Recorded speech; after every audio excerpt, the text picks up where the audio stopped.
तक कैसा ध्यान? तो ध्यान का अर्थ है चित्त से शून्य हो जाना, विचार से शून्य हो जाना। किस पर ध्यान? बात ही गलत है।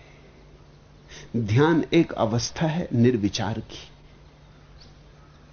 ध्यान एक अवस्था है जब तुम बिल्कुल अकेले हो, एकाकी, अकेला तुम्हारा चैतन्य बचा, निर्विकार, जरा भी बादल न रहे, आकाश बचा, कोरा आकाश, निरभ्र आकाश, तब ध्यान।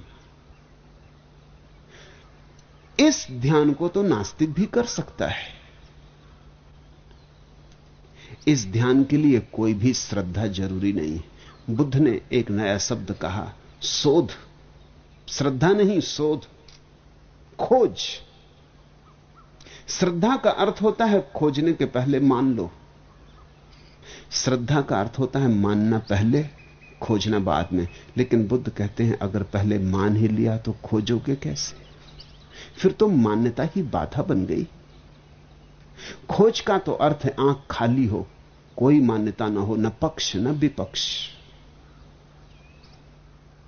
खोज का तो अर्थ होता है इतना ही बोध हो कि मुझे पता नहीं और मैं पता करना चाहता हूं। तुम अगर आस्तिक से पूछो तो वो कहता है ईश्वर है, मेरी श्रद्धा है। नास्तिक से पूछो तो वो कहता है ईश्वर नहीं है, ये मेरी श्रद्धा है। आस्तिक और नास्तिक दोनों श्रद्धालु हैं। एक ईश्वर के होने को मानता है, एक ईश्वर के न होने को। बुद्ध कहते हैं दोनों धार्मिक ना रहे। धार्मिक का तो अर्थ है कि आदमी कहेगा मुझे पता नहीं है, मैं अंधेरे में खड़ा हूं। खोजना है। जब तक खोज ना हो जाए तब तक कैसे कहूं कि ईश्वर है या नहीं है? खोज हो जाएगी पूरी तब कहूंगा। निष्पत्ति तो बाद में आएगी। यही तो विज्ञान की प्रक्रिया है। विज्ञान की प्रक्रिया के ये चरण है: पक्षपात रहितता, धारणा शून्यता, अवलोकन, ऑब्जर्वेशन। लेकिन अवलोकन तो हो ही नहीं सकता अगर तुम पहले से ही मान के चले हो। तब तो तुम वही देखते रहोगे जो तुम देखना चाहते हो। तब तो तुम्हारी आंखें तुम्हें वही दिखाती रहेंगी जो तुम देखना चाहते हो। असंभव है। मैंने सुना है कि मुल्ला नसरुद्दीन की पत्नी उससे बहुत परेशान हो गई। शराब और शराब और शराब। कोई उपाय न दिखे उसे शराब से छुड़ाने का। तो उसे एक सूझ आई। मुल्ला रात लौटता है शराब पी के घर, तब करीब का रास्ता मरघट से होकर गुजरता है। तो रात के नशे में डर इत्यादि तो खो ही जाते हैं। नशे में किसका क्या हो, उसके मरघट है कि क्या, तो वो करीब के रास्ते से घर आता। दिन में तो मरघट से नहीं निकलता, दिन में तो लंबे रास्ते से मधुशाला जाता है। लेकिन रात जब पी चुकता है तो फिर वो कब्रों को ही टकराता हुआ, कब्रों पे ही गिरता हुआ घर लौटता। तो उसे एक सूझ आई पत्नी को कि अब और तो कोई उपाय नहीं है, तो कुछ ये तरकीब की जाए। वो एक रात जाके कब्र के पीछे छिप गई, काला कपड़ा पहन लिया, मुंह पे कालिख लगा ली, भूत बन के छिप गई कि शायद घबरा जाए, डर जाए। तो उसी डर में, घबराहट की हालत में से वचन ले लेना जरूरी। जब मुल्ला वहां से निकला लड़खड़ाता हुआ, तो एकदम से कब्र के ऊपर से छलांग लगा के उसके सामने कूद के खड़ी हो गई। एक क्षण को तो वो चौंका, फिर बोला, अरे। पत्नी खूब जोर से चिल्लाई कि घबरा जाए, मगर बोला चिल्लाओ करो मत, पहचाने नहीं मैं कौन हूं? मुल्ला ने उससे कहा। तो उसकी पत्नी ने कहा, कौन हो? उसने कहा, मैं हूं मुल्ला नसरुद्दीन और तुम हो मेरे साले। अपनी बहन को भी भूल गए, तुम्हारी बहन से तो मेरी शादी हुई। चेहरा कुछ पहचाना हुआ सा लगा, तो उसने सोचा हो ना हो मेरी पत्नी का भाई है। आओ हाथ मिलाओ और घर चलो, तुम्हारी बहन बड़ी खुश होगी। धारणा पहले से हो, पहले से एक आकृति मन में हो, तो उसी आकृति के सहारे तुम देखोगे। वो चीख पुकार तो पत्नी की पहचानी हुई थी, कई दफे चीख चुकी, पुकार चुकी। इस तरह का विकराल रूप घर में भी रख लेती। घर में पत्नियां बड़ा विकराल रूप रख लेती, इसलिए तो बाहर निकलते वक्त उनको साज समझने में बड़ी देर लग जाती, क्योंकि घर तो वो चंडी होती। तो ये रूप घर देख चुका था कई दफा, पहचाना हुआ रूप था। यद्यपि स्थान नया था, मरघट था, कालक भी लगा ली थी मुंह पर, बाल बिखरा लिए थे, काले कपड़े पहन लिए थे, तो भी फर्क न पड़ा, पहचान गया। तुम्हारी आंख में जब कोई आकृति बसी हो तो तुम उसे खोज ही लोगे। हम वही सुनते हैं जो हमारी धारणा है, हम वही देखते हैं जो हमारी धारणा है। विज्ञान का अनिवार्य चरण है कि तुम निर्धारणा से जाओ। तुम पहले से ख्याल लेके मत जाना, शून्य मन जाओ, नग्न मन जाओ, तो अवलोकन होगा। फिर परीक्षण करो, क्योंकि अवलोकन से कुछ नहीं होता।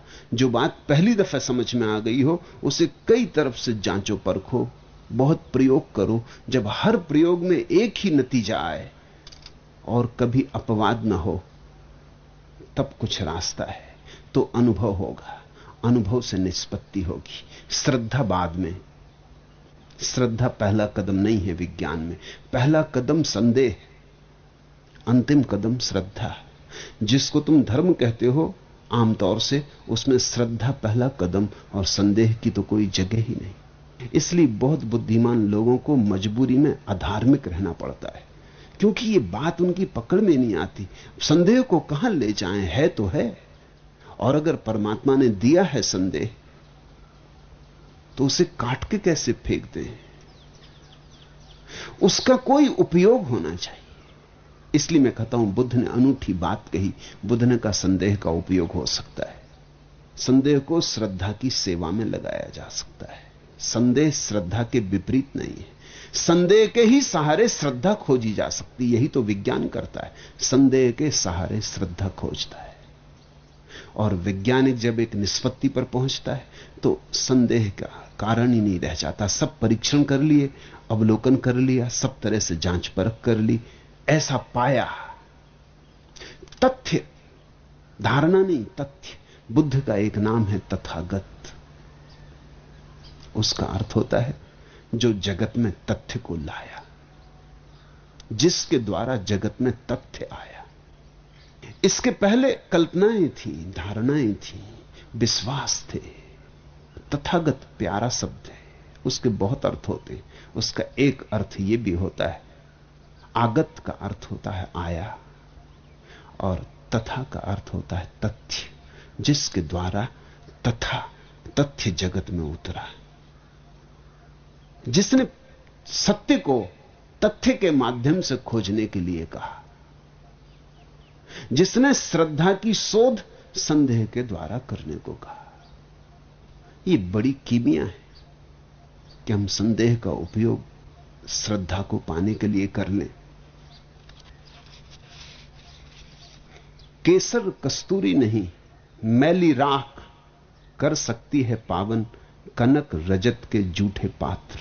तुमने देखा, जूठे पात्र को साफ करना हो, केसर कस्तूरी नहीं, मैली राख कर सकती है पावन, कनक रजत के जूठे पात्र। स्वर्ण और चांदी के बने जूठे पात्रों को साफ करना हो तो राख का सहारा लेना पड़ता है। केसर कस्तूरी से थोड़ी पात्र शुद्ध होते, राख से शुद्ध होते। और राख क्या शुद्ध करेगी तुम कहोगे? राख तो खुद ही शुद्ध नहीं है। ऐसा ही संदेह है। ऊपर से देखोगे राख, लेकिन अगर इसका उपयोग कर लो तो तुम्हारी आत्मा के रजत कनक के पात्र इससे शुद्ध हो जाते। बुद्ध ने संदेह को शुद्धि के लिए उपयोग कर लिया।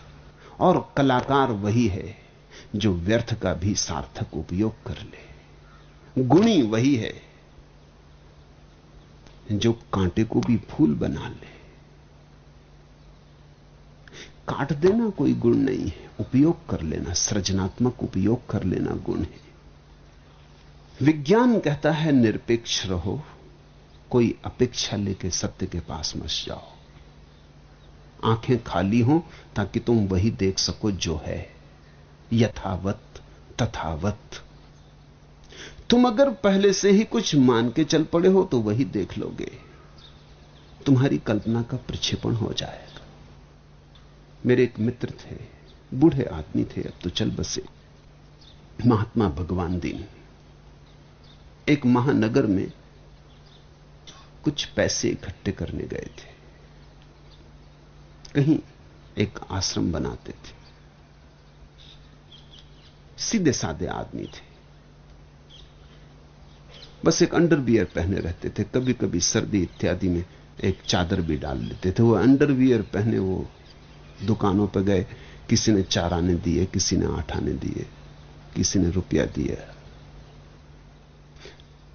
सांझ जब मुझे मिले, उन्होंने कहा कि इतना बड़ा नगर है, कुल 20 रुपए इकट्ठे हुए। मैंने कहा आप पागल हो, ये कोई ढंग है? आपको महात्मा होना आता ही नहीं। मुझसे पूछा होता, ये जाने का ढंग ही नहीं। अब 2-4 दिन रुक जाओ, 2-4 दिन जाओ मत, लोगों को भूल जाने दो। उन्होंने कहा क्यों, फिर क्या होगा? मैंने कहा देखेंगे। 4 दिन बीत जाने के बाद अखबार में मैंने खबर दिलवाई कि बड़े महात्मा गांव में आए, महात्मा भगवान दीन। और 4-6 मित्रों को कहा कि जरा डुंडी पीटो, उनकी खबर करो गांव में। फिर 15-20 मित्रों को इकट्ठा कर दिया। मैंने कहा इनको साथ लेके अब जाएं, उन्हीं दुकानों पे जाना जिनसे 4 आने और 8 आने और 12 आने पाए थे। उन्हीं दुकानों पर गए। वो लोग उठ चरण छुए कि महात्मा जी आइए, बैठिए, बड़ी कृपा। अखबार में पढ़ा कि आप आए। और 20-25 आदमियों की भीड़। जिसने 4 आने दिए थे उसने 500 रुपए दिए, जिसने 8 आने दिए थे उसने 1000 रुपए दिए। जब वो सांझ को लौटे तो 20 रुपए नहीं, 20,000 रुपए इकट्ठे कर लौटे। मैंने पूछा कहो कैसी रही? लोग प्रचार को देते, विज्ञापन को देते, लोग तुम्हें थोड़ी देते कि तुम चले गए अपना अंडरवियर पहन के। 4 आने दे दिए, यही बहुत। तुमसे अंडरवियर नहीं छीन लिया उन लोगों ने, भले लोग। नहीं तो धक्का मार के निकालते अलग और अंडरवियर छीन लेते सो अलग। मगर वो कहने लगे आश्चर्य की बात है कि उन्हीं दुकानों पर गया और बुद्धुओं को यह भी ना दिखाई पड़ा कि मैं पहले 4 आने लेके चला गया हूं। देखता कौन है? वो 4 आने तुम्हें थोड़ी दिए थे, हटाने को दिए थे कि जो भी हो चलो हटो। फुर्सत किसको है? धारणा। जब धारणा हो मन में कि कोई महात्मा है तो फिर महात्मा दिखाई पड़ने लगता है। चोर हो तो चोर दिखाई पड़ने लगता है।